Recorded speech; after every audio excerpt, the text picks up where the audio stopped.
this is like a massacre, but me standing right here at the hospital, I can clearly tell you that the number is going up. Hello everyone, this is Noor Harazeen from Gaza. They've cut all connection in the Gaza Strip. I have to believe and live through the fact that no one is safe in Gaza, that I could just get killed in any day, in any time.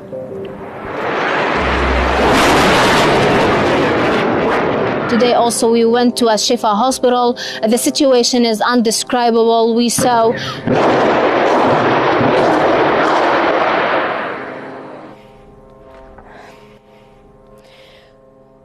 whole families killed in a Shifa hospital, women and children.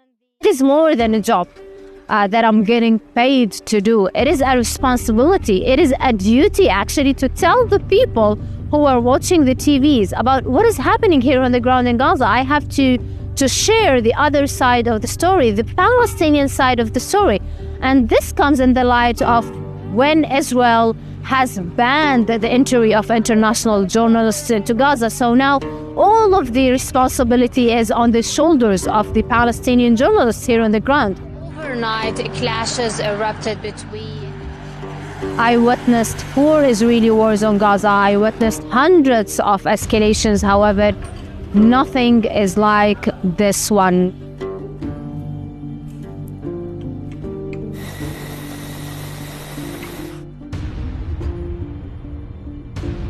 What is happening here and what we witnessed here is actually horrific.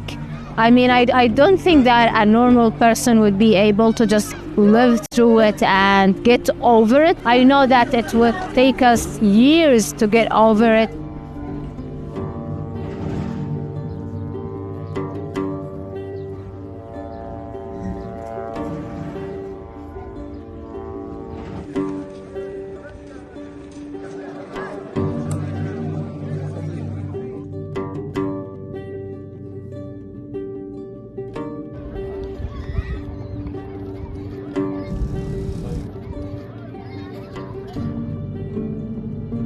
Gaza's infrastructure is totally damaged. I mean, talking about electricity, water, network, internet. Also, food infrastructure in Gaza is destroyed. I mean, talking about most of the bakeries in Gaza, the supermarkets, the farms, everything is destroyed. Most of these things are now being sold at a very, very expensive price. I think that I'm very fortunate, I'm very lucky because I am able to buy actually these things, but most of the Gazans cannot. Every single tiny little detail in my life has changed. I mean, now I am living as a displaced Palestinian in Rafah city. I lost my home. My home was totally burned by an Israeli missile, and now I sometimes regret not going back to my home when I was able to at least pick up some of my belongings, some clothes, some, a lot of things. And one of the most important things that I wish that I took with me is the photos of my wedding and my engagement, and the photos of my little children and all of these cities. It is something that is very painful, actually. I managed to somehow control my fears and control my emotions. I lost in total 24 members of my family. I've also lost a number of friends, a number of colleagues, journalists, reporters, TV correspondents. But the biggest loss for me was the fact that I had to evacuate my children outside of Gaza. So guys, I'm going to tell you what is happening now.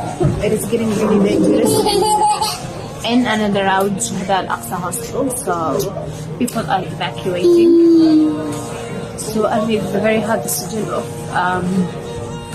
evacuating my children to Rafah. I would stay here. And this was one of the easiest and the hardest decisions to take. It was very easy because I know that it is the right thing to do. It is the right thing just to get my children outside of Gaza.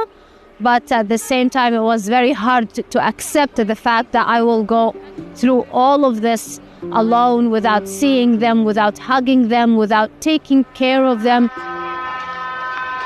This is so sad. I don't have to make these sacrifices. This is not normal.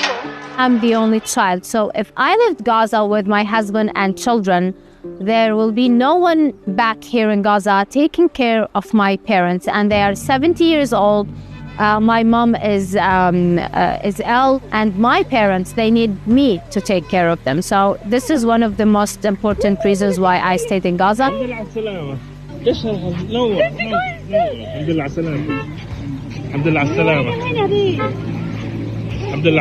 has been 4 days of hell trying to evacuate my parents. This morning we learned that they were stuck inside the hospital. I do feel that social media is very important. I mean, I am now at more than 500,000 followers in less than 4 months, and this is something very strong and very powerful. And this proves that actually people outside, people around the world, they are interested in the Palestinian cause. They are interested in hearing the stories from Palestinians themselves and from Palestinian journalists on the ground in Gaza. I'm struggling today because this is day number 11, but I did not have a shower. And I have been cleaning myself with some hand sanitizer and wipes. This is a daily struggle for us. Where to shower as displaced people. We are living in tents or stores and storages that are not that were not built for someone to live. So I will show you the bathroom that I'm sharing with 10 other people.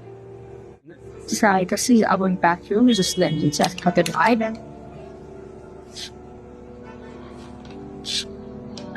Actually, it did not have any ceiling, so we put these just to try and cover the leak.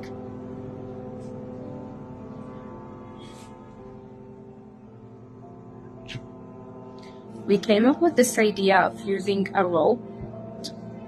It is not the best idea, but it is something for some privacy. I think I am one of most of the Palestinians who feel that they lost their faith in the leaders and in the governments, and they believe more in the people, and they believe that what the people on the ground are doing is what is putting pressure on Israel to maybe stop its war on Gaza.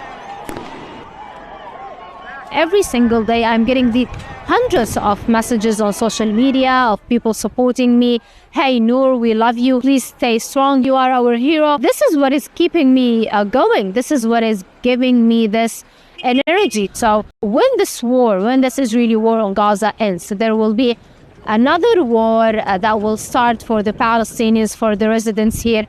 And it is regarding how well they live through the condition and the situation here in Gaza. And it is not starting all over again from zero. I could say that our situation will be even in the minus, because we are talking about the amount of destruction.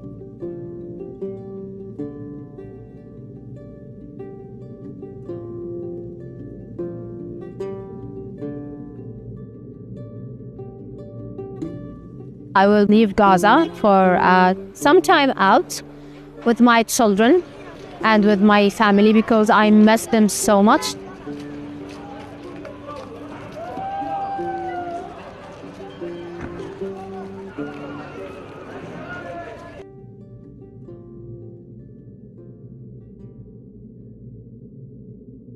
The first thing that I will do is that I think that I will sleep for one whole day. I will just close my eyes, separate myself from the whole world, and just take a very long sleep.